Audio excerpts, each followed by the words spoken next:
spaniel, finding comfort in the feel of his round, warm head. "Well, Maya, we have good news," said Miss Banks. A frightening woman to many, now in her 60s, with an amazing bust, which would have done splendidly on the prow of a sailing ship, she smiled at the girl standing in front of her.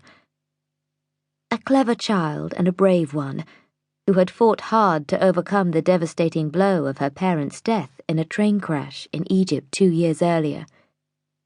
The staff knew how Maya had wept night after night under her pillow, trying not to wake her friends. If good fortune was to come her way, there was no one who deserved it more. "We have found your relatives," Miss Banks went on. "And will they—" Maya began, but she could not finish. Mr. Murray now took over. "They are willing to give you a home." Maya took a deep breath. A home. She had spent her holidays for the past 2 years in the school. Everyone was friendly and kind, but a home. "Not only that," said Miss Emily, "but it turns out that the Carters have twin daughters about your age." She smiled broadly and nodded, as though she herself had arranged the birth of twins for Maya's benefit. Mr. Murray patted a large folder on his knee. "As you know, we have been searching for a long time for anyone related to your late father. We knew that there was a second cousin, Mr. Clifford Carter, but all efforts to trace him failed until 2 months ago, when we heard that he had emigrated 6 years earlier. He had left England with his family." "So, where is he now?" Maya asked.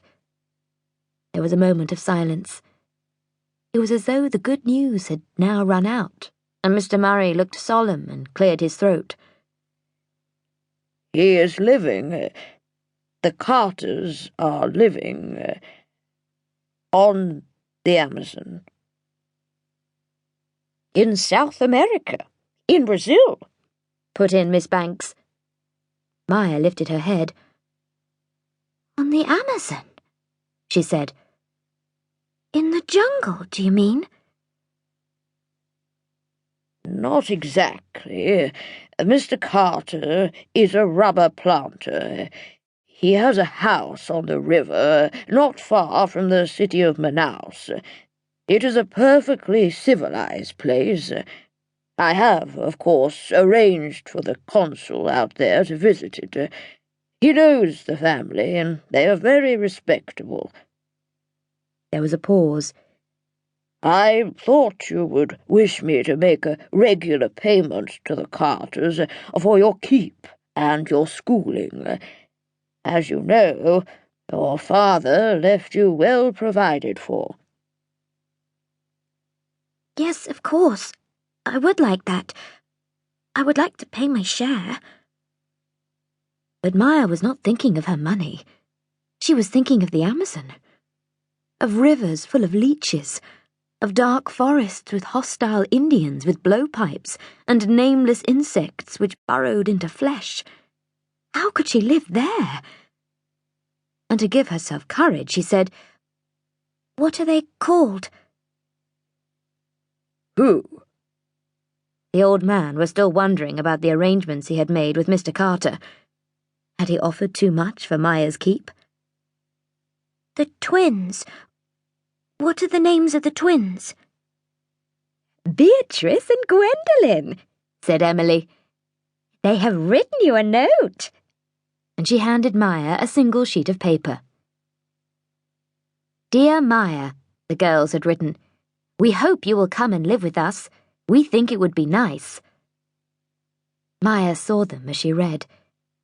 Fair and curly-haired and pretty. Everything she longed to be and wasn't. If they could live in the jungle, so could she. "When do I go?" she asked. "At